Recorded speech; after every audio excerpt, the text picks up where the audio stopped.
Vladimir Putin and Alexander Lukashenko want to tighten their cooperation in industry and technology in the face of Western sanctions against both their economies.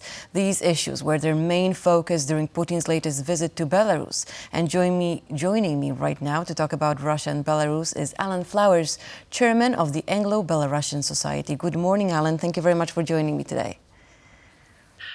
Yes, just two very quick points before we start. Yes, I am the chair of the Anglo-Belarusian Society, and I must point out that I am speaking, of course, in an independent capacity. Today, my role, of course, keeps me in regular contact with Belarusians, both in the UK and elsewhere. Well, thank you for clarifying this. Good morning from Edinburgh in Scotland. Good morning. Now, I would like to talk about Russia's and Belarus's economies. I mean, both countries are heavily sanctioned, but it seems that they're doing just fine. Are these sanctions working, do you think? Well, yes, they're working mostly in respect to what they're intended to do, and that is to keep, as much as possible, Belarusian and Russian goods out of countries that are sanctioning them.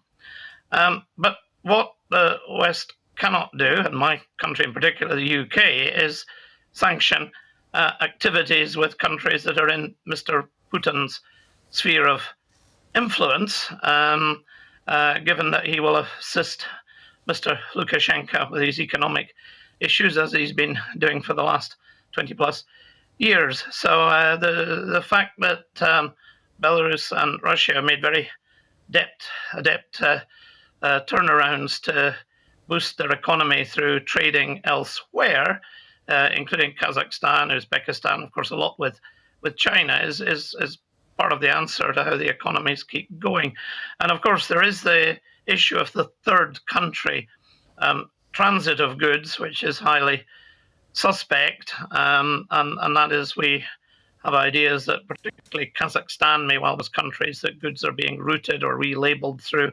I'm sorry to say there's even suggestions there might even be some issues happening with transit into Poland and relabeling of goods as made in Poland. But that I think is a very minor one. It's more the relabeling made in China that's likely to be the issue, or made in Kazakhstan.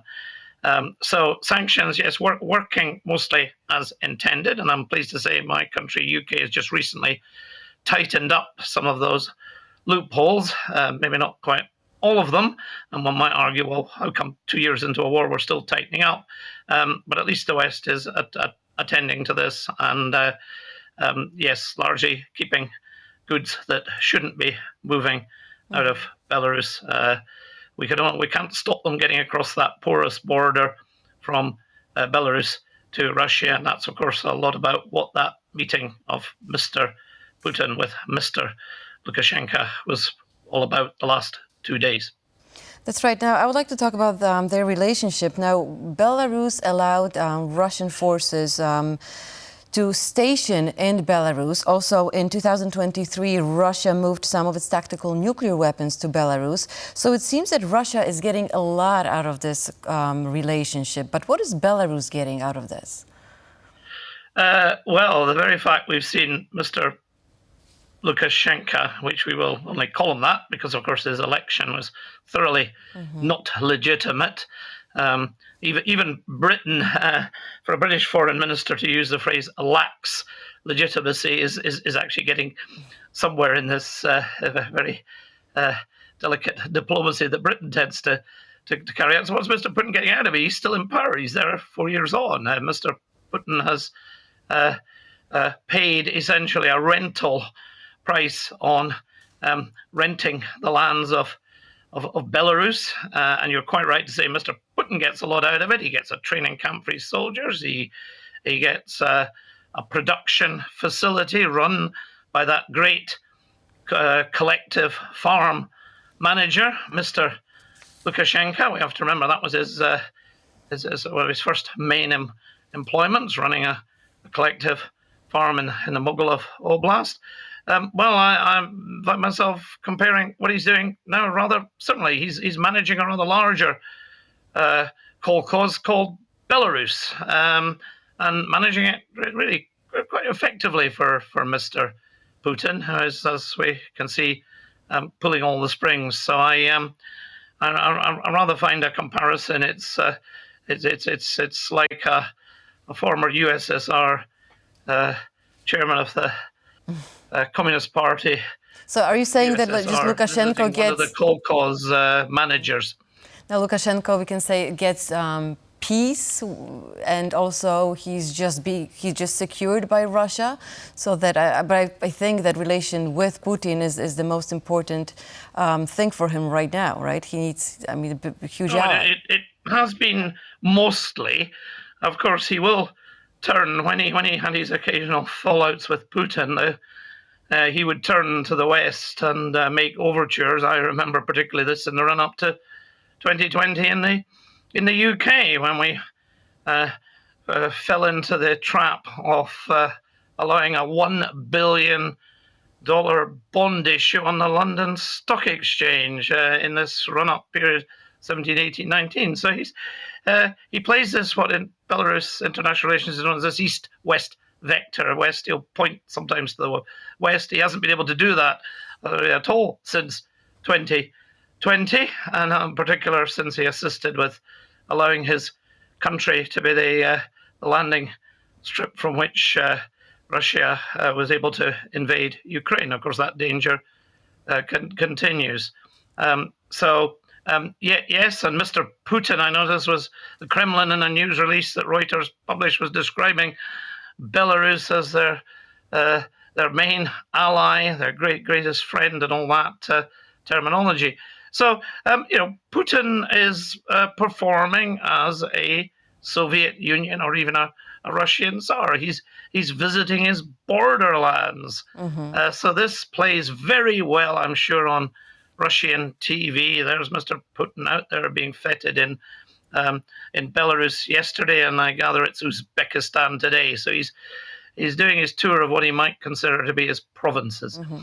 Now, we also heard from the reports that both countries want to form a union state. Can you explain it to us? What does that mean? Just to put it well, as a British academic who's been traveling to Belarus for over 30 years, I'm rather tired hearing about this union state, which was first sort of put together around about.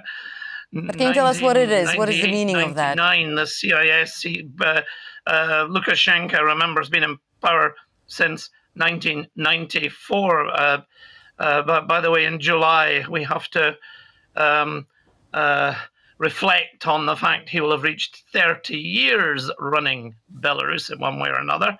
And this union state's been all part of the strategy. His vote in 1994 was largely based on taking a turnaround, going back to the old Soviet symbols and linking up with Russia and a lot of Russian sympathy.